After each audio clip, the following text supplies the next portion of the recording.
Di sebuah rumah, sekelompok pedagang menindas anak-anak yang mereka culik. Pada malam hari, seorang anak terbangun dan melihat penjaga sedang tidur. Ia membawa kata-kata bantuan dan menyembunyikannya di dalam mawar. Semoga seseorang akan menyelamatkan mereka. Hari berikutnya, seperti biasa, mereka datang ke jembatan untuk menjual bunga kepada orang-orang yang lewat. Tepat pada waktunya, Tan Min dan Tifu melewati gadis itu dan menawarinya bunga. Tapi ditolak oleh Tin Min. Anak perempuan itu masih memohon kepadanya. Tifu di sebelahku mulai tak tahan lagi. Ia bertanya berapa harganya. Aku mau bantu sedikit. Tapi Tin Min mengatakan bahwa dia pikir melakukan hal itu tidak akan membantunya. Mereka bisa diatur dengan sangat baik. Ia hendak mengeluarkan uang tapi langsung ditrik Fu. Gadis kecil yang cerdas ini memberikan bunga untuk memberitahunya. Kalau begitu pergilah, kembali ke kantor polisi Tetern Min. Saya tidak peduli. Ia mengesampingkan bunga itu. Saat ini di jalan layang, asisten mahasiswa Profesor Tin Pong lewat. Melihat gadis yang terluka, ia segera datang menghampiri, ingin membawanya ke rumah sakit. Wanita di sebelahnya terdengar sangat cemas. Apa yang kamu lakukan? Siapa kamu? Aku ibunya. Kamu siapa? Kamu bukan ibunya. Han Tin Pong ingin membawanya pergi. Wanita itu mulai berteriak, ada yang merebut anakku. Ia langsung menarik perhatian orang di sekitarnya. Wanita ini adalah pedagang manusia. Bukan ibunya. Dia menculik anak-anak. Percayalah padaku. Wanita itu juga bertindak begitu baik sehingga orang tidak bisa membedakan antara ibu asli atau bukan. Tidak mungkin. Ia harus bertanya padanya. Katakan padanya untuk memberitahu semua orang. Orang ini bukan ibunya. Anak itu ragu-ragu untuk mengatakan yang sebenarnya. Ia takut dipukuli. Maka ia pun segera mengangguk. Orang yang lewat melihat ini dan larut dalam dirinya sendiri. Wanita itu juga membawanya pergi. Mereka semua terlihat jelas oleh preman yang menjaga dari kejauhan. Mengikuti Han Tin Pong untuk sedikit memberikan pelajaran. Di gang kecil mereka menghadang Tin. Mereka semua datang untuk mengalahkannya. Untungnya, semua ini dilihat oleh Lu Kiet Min. Ia pergi untuk menyelamatkan Tin Pong. Kemudian Fu kembali dan melihat mawar di meja. Tin Min menyiram bunga. Saat aku membuka kertas pembungkus, ia menemukan kertas kecil di dalamnya. Mereka berjalan ke jembatan dan segera melakukan pencarian. Mereka belum melihat jejak para pedagang manusia. Lem Dao membawa orang-orang dengan kertas pembungkus ke toko bunga untuk menyelidiki. Memeriksa tempat terakhir di toko dan menemukan ciri-ciri yang serupa. Apakah kamu tahu di mana mereka berada? Mereka ada di kampung belakang. Tapi di mana tepatnya? Saya juga tidak tahu. Benar saja para pedagang manusia yang berada di sana melihat Lem sedang mencarinya. Melihat sesuatu yang tidak normal, ia langsung menelpon. Cepat kemasi barang-barang untuk pindah. Begitu aku kembali membuka pintu, Luke ketakutan. Mereka semua sudah mati. Lalu muncul wanita menggunakan baju merah. Saat Lem Dao tiba, ia hanya melihat mayat yang tergantung. Di dinding, tertulis 3 kata, orang yang melakukan pencarian. Tidak menemukan jejak anak-anak. Anak malang itu masih hidup. Ingat, saat aku diculik oleh para pedagang. Dalam pelatihan, di sini jika Anda tidak mendengarkan. Jika kecil penghasilannya kalian tak akan makan. Jika banyak tak akan dipukuli. Anak-anak yang diculik ini mengunjungi toko bunga setiap hari. Menghasilkan uang untuk para pedagang manusia. Di malam hari, dia menyelinap membawa kertas bantuan. Menyelipkannya di bunga. Berharap bertemu orang baik yang bisa menyelamatkannya. Hari berikutnya, gadis berada di jalan layang. Bertemu 2 orang, Tan Min dan Tifu. Mengambil bunga untuk mereka. Kembali ke kantor polisi. Tifu secara tidak sengaja menemukan kertas di dalam bunga. Ia menghubungi Lem Dao untuk menyelamatkannya. Setelah penyelidikan, saya mengidentifikasi markas perdagangan manusia. Tetapi ketika Lem Dao tiba, anak-anak itu telah dibawa. Ia melihat tubuh para pedagang manusia. Pembunuhnya adalah si pembasmi kejahatan. Orang yang menyapu jalan demi menghilangkan kejahatan. Ini bukan jalan yang benar.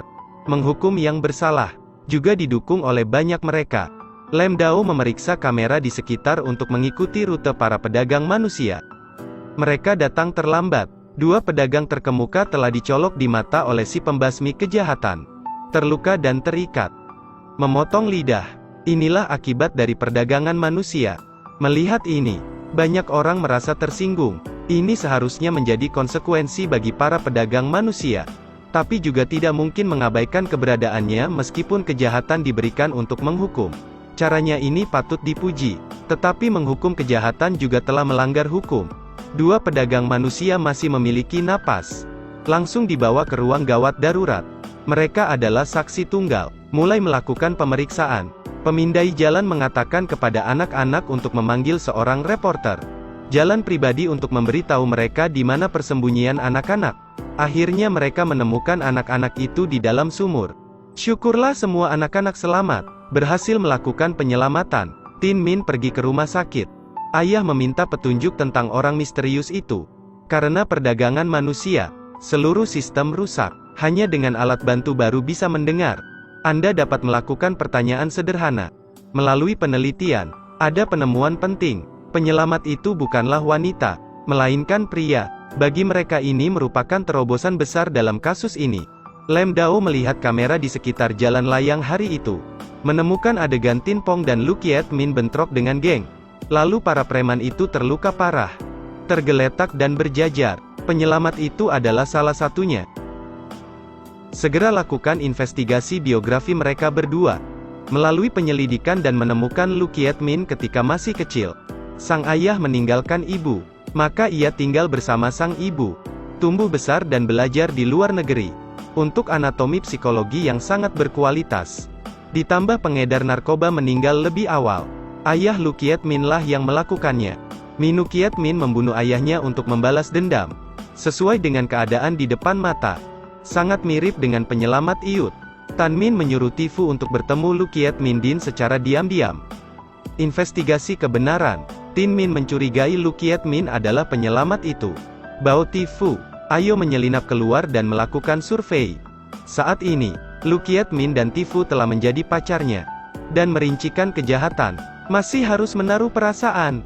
Meskipun begitu, Lu Kiet Min melangkah masuk dan melihat Teng Hin Min. Dia ragu bahwa dia adalah si pembasmi kejahatan. Tetapi dalam hatinya dia tidak sedikit khawatir.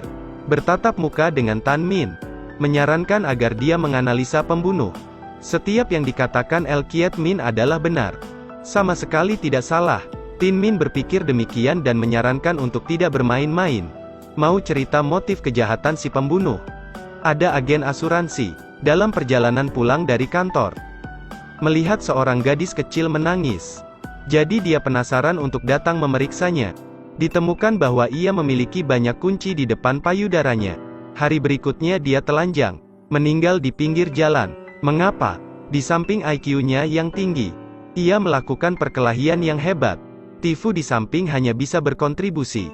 Beberapa menit kemudian, Lu Kiet Min telah muncul dengan jawaban. Karena staf penjual asuransi ingin ayahnya membeli asuransinya, jadi ia membunuhnya dan menelanjanginya. Ia ingin semua orang tahu bahwa ia adalah pembunuh. Bukan di luar keinginannya. Tifu terlihat kabur di sampingnya. Tin Min sudah tahu dalam hatinya. Permainan yang paling penting adalah melihat Anda bisa berdiri di sudut pembunuh. Untuk memikirkan persoalannya. Tapi El Kiet Min bukanlah orang normal yang hanya berbicara sebentar. Tapi bisa juga ditentukan bahwa Lu Kiet Min mungkin adalah si pembasmi kejahatan itu.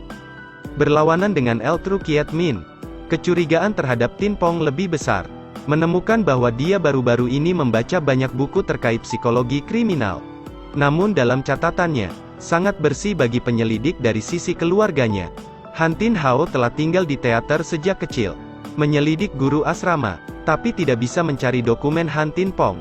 Lam Dao menemukan Han Tin Pong di foto kelulusan. Ternyata dia sebelumnya bernama Qin Konyo. Ketika masih kecil, ayah dari Han Tin Pong dibawa pergi karena berkelahi.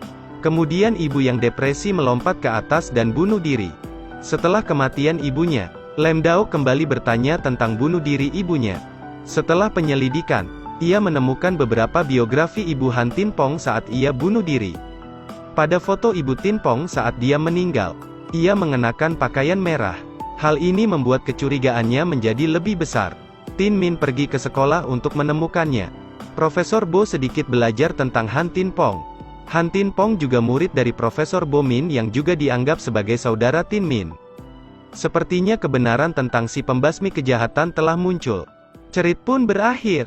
Terus ikuti Edelweiss Review untuk mendapatkan update cuplikan berikutnya.